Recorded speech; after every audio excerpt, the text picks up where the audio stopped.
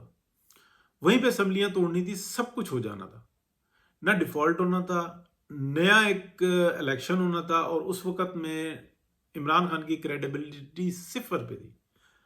لیکن پھر اس کے بعد آسمان پہ اس کو چڑھا دیا گیا, ہیرو بنا دیا گیا, اور شہباز شریف صاحب نے خوب اقتدار کے مزے سمیٹے. پھر ایک ڈاکٹرائن شروع ہوئی. تو یہ کون اس کا قصوروار ہے؟ ٹھیک ہے, یہ تاریخ جو ہے نا, یہ تو ہمارے سامنے موجود ہے. کون قصوروار ہے؟ خود ہی ہے نا. شوق تھا, ٹھیک ہے, حالانکہ آج میں ان کی حمایت کرتا ہوں کہ یار واقعی میں انہوں نے جو کام کیا وہ کر کے دکھایا. لیکن اگر اس وقت میں ہوتا تو وہ عزت کے ساتھ ہوتا, وہ سب کچھ ہوتا. یہ خواجہ سعد رفیق کیوں ناراض ہیں؟ کیا وجوہات ہیں؟ وہ یہی وجوہات ہیں. اور بہت سارے لوگ جو ہے نا, خرم دستگیر کے ساتھ, کوٹلا کے ساتھ, یہ سب کے ساتھ جو زیادتی ہوئی ہے, کیوں ہوئی ہے؟ میاں نواز شریف کا ساتھ دینے میں ان کو ہروایا گیا باقاعدہ ایک میتھڈ کے تھرو. ڈبوں میں سے نکالیں گے وہی نکلے گا جو ڈلا ہوا ہے, جو سامنے ہے. لیکن اس کو دماغ سے کیسے بدلا گیا, کیسے لوگوں کے شعور پہ ڈاکہ ڈالا گیا, یہ کون تھا؟ یہ شوق تھا. حالانکہ میاں نواز شریف کو پتا تھا کہ اگر ٹائم ملا تو یہ ایسا ہی ہوگا. لیکن شہباز شریف صاحب کو اپنی پڑی ہوئی تھی کہ بس میرا بیٹا بیٹا تو گیا سائڈ میں, کیونکہ وہ کسی قابل ہی نہیں ہے, کسی کو اچھا لگے یا برا لگے. لیکن بوجھ پڑتا ہے تو پھر وہ بڑا برا ہوتا ہے. اب میں آپ کو بتاتا ہوں کہ جب یہ سب کچھ ہو گیا, پھر میاں نواز شریف واپس آ گئے, اور شہباز شریف صاحب, پھر الیکشن آ گیا. الیکشن میں جناب میاں نواز شریف کو یہ وضاحت کے ساتھ بتایا گیا تھا کہ آپ کی تو واضح اکثریت ہے, ٹھیک ہے. میاں نواز شریف مطمئن تھے, حالانکہ اندر سے چکر بھی آ رہے تھے کہ یار یہ کیا ہو گیا, یعنی کہ یہ ایسا الٹ پلٹ 2-4-5 مہینوں میں کیا ہو گیا. عدالتیں ان کے ساتھ کھڑی ہوئی ہیں, یعنی کہ اس ملک کا تباہی پھیرنے والوں نے اس ملک کی مزید تباہی پھیری. اسٹیبلشمنٹ کو آج دیکھیں جناب, بڑے ڈاکٹر بنے ہوئے ہیں کہ جناب یوں ہائیبریڈ پروگرام یوں بچائیں گے, یوں کریں گے. حالانکہ جو انٹرنیشنلی جو اسٹیبلشمنٹ کی سازشیں وہ رکی نہیں. شہباز شریف صاحب نے ایک بات ضرور بہت پیاری کی.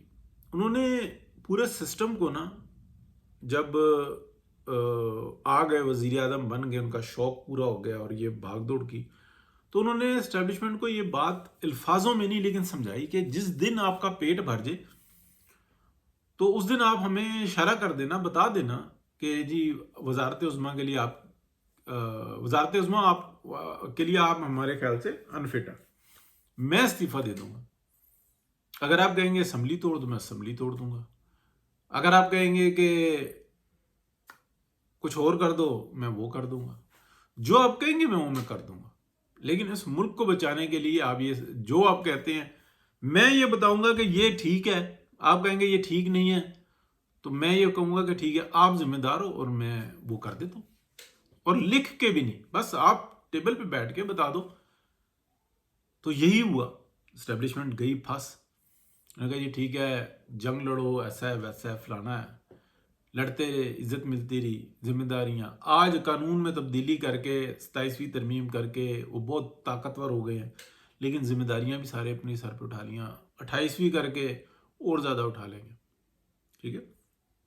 لیکن اس ملک کے اندر بدقسمتی کا دن, اگر خدا نہ خواستہ یہ سب کچھ ہوا کہ ایک ڈپارٹمنٹ کو, جو فوج ایک ڈپارٹمنٹ ہے, اس کو ریاست کے ایسڈز میں سے جو اثاثے ہیں ان کا مالک بنایا گیا, تو اس ملک کو تباہی سے کوئی نہیں بچا سکتا. یعنی کہ SIFC کے تھرو زمینوں کا مالک اور فوج کو بنا دیا گیا, حکومت کی جگہ فوج کو بنا دیا گیا. اس ملک کو پھر تباہی سے کوئی نہیں بچا سکتا, برباد ہونے سے کوئی نہیں بچا سکتا. یہ کڑوا سچ ہے. یہ وقت پہ نہ بولو, کہو کہ نہیں مجھے پتا تھا, تو یہ ٹھیک نہیں ہے. یہی ایک کڑوا سچ ہے جو ہمارے سامنے ہے. باقی مرکز کا حصہ زیادہ ہونا چاہیے, بالکل ہونا چاہیے, سامنے نظر آتا ہے. پاکستان کو ایک بہت کڑی صورتحال کا سامنا ہے, لیکن ڈپارٹمنٹ کو کتنا مضبوط ہونا چاہیے. تو ٹھیک ہے, ساری مطلب ہے وہی جو ہے جو کالے کام ہے ان کو, یعنی کہ رشوت کو آپ نے لیگلائز کر دی ہے, تو ٹھیک ہے ٹیکس بھی دو, پھر ذمہ داری بھی پکڑو. تو یہی ہوا ہے نا. تو کوئی ایسی وہ نہیں ہے یہ. اور جہاں تک بات رہی ہے جو ایک ہائیبریڈ قسم کا پروگرام بن رہا ہے، یہ سب ٹھیک ہے. لیکن اگر آپ کہیں کہ فوج کی ملکیت تو فوج پاکستان کی ملکیت ہوگا، اگر یہ ہوا پھر کوئی نہیں بچا سکتا. اور یہ انٹرنیشنلی پاکستان کو فورس کیا جا رہا ہے اس طرف کہ ایسا کر لیں. تو یہی ایک حقیقت تھی، میں نے آپ کو کہا کہ بتاؤں. باقی یہ جو صحافی ہیں یہ اتنے مکروہ لوگ ہیں، بڑے بڑے صحافی. میں آپ کو کہوں گا کہ اقتدار کا چکر ہے. اقتدار انجوائے کیا تھا پی ٹی آئی نے، اقتدار انجوائے کرتی ہے پیپلز پارٹی. اس ملک کی خدمت نہیں کرتی، اس کو لوٹتی ہے. سامنے موجود ہوتے ہیں کیسز. نکالیں پی ایم ایل این کا کوئی، مطلب کوئی اگر کہے قسم کھا کے کوئی یہ کہا جائے کہ اس بندے نے یہ کر لیا تو وہ انڈیویجول کی ایک کرپشن کی کوئی کہانی ہو سکتی ہے جو کہ میرے علم میں نہیں ہے، لیکن ہو سکتی ہے. ہاں منہ کھول کے تو جو مرضی بکواس کر دیں. صحافیوں کے پاس تو یہ لائسنس ہے نا کہ جو مرضی. جیسے کلاسرا صاحب جب الیکشن نہیں ہوئے تھے تو بتا رہے تھے کہ جناب شریف خاندان کے 300 پراپرٹیاں نکل آئی ہیں. میں بھی آپ کو ڈیٹیل بتاتا ہوں، میں آج تک نہیں بتائی، نہ بتا سکتے ہیں. وہ لندن میں ایسا ہے فلانا. یہ بکواسی ہیں، جھوٹے. اور اسی طریقے سے منیف فاروق مطلب صرف اور صرف اقتدار کا. اس وقت پی ایم ایل این کو کہنا کہ نہیں ضرورت اقتدار کی، 1 منٹ سے پہلے چھوڑیں گے. یہ بددلی کے ساتھ کام کر رہے ہیں کہ یار یہ ہمارے مشن کو تباہ کر کے رکھ دیا پاکستان کی اسٹیبلشمنٹ نے. لیکن ہم کیا کریں، پاکستان کی عوام کو بچانے کے لیے یہ کڑوا گھونٹ پینا پڑ رہا ہے ہمیں. یہی سچ ہے، یہی حقیقت ہے. لیکن جب ایسے بدکماش لوگ جو انسانہ مسلسل، اور ایک نہیں، میں منیف فاروق کا میرے نام یہ اپنا طلعت حسین شاہ صاحب لگے ہوئے ہوتے ہیں، اور ان کو ایسا لگتا ہے کہ جیسے میرے سے زیادہ عقل مند ہی کوئی نہیں ہے. آج کل تو وہ ایک پنجابی کا پروگرام کرتے ہیں، میں ہنستا ہوں اس کے اوپر کہ وہ دوسرے کے ساتھ ایسے بیہیو کر رہے ہیں جیسے کمین بیٹھا ہوا ہو. اس بیچارے کی فیصل کی نا تو واٹ ہی لگائی ہوئی ہوتی ہے، اور وہ خود کو بتا رہے ہوتے ہیں کہ میں فلانی محفل میں تھا، وہ سمجھے کہ مجھے کچھ نہیں پتا، جبکہ میں تو اللہ کا شکر ہے بادلوں سے اوپر ہوں، آسمان اور زمین کے درمیان میں ہوں کہیں پہ. بس تھوڑا سا زمین سے بھی فاصلہ کم ہے، آسمان سے زیادہ ہے. ٹھیک ہے، آسمان کے زیادہ قریب نعوذ باللہ. تو یہ آ جاتا ہے. مطلب اپنی ایسی باتیں کرتے ہیں کہ مطلب مزمل سہروردی صاحب ابھی تک تو وہ بہترین ہے، کم وقت میں زیادہ سے زیادہ خبریں دیتے ہیں. اسی لیے وہ اچانک سے جو دونوں ہٹ ہوئے ہیں، اور جو بات کرتے ہیں اپنی رائے، وہ اپنی رائے بتاتے ہیں، اور جو معلومات ہوتی ہے وہ معلومات بتاتے ہیں، اور جو ایک یونیورسل ٹروتھ ہوتا ہے وہ سامنے رکھتے ہیں کہ یار آپ بھی دیکھیں، ہم بھی دیکھ رہے ہیں کہ یہ ایسا ہی ہے. یہی ایک حقیقت ہے. بہت شکریہ جی، اللہ حافظ.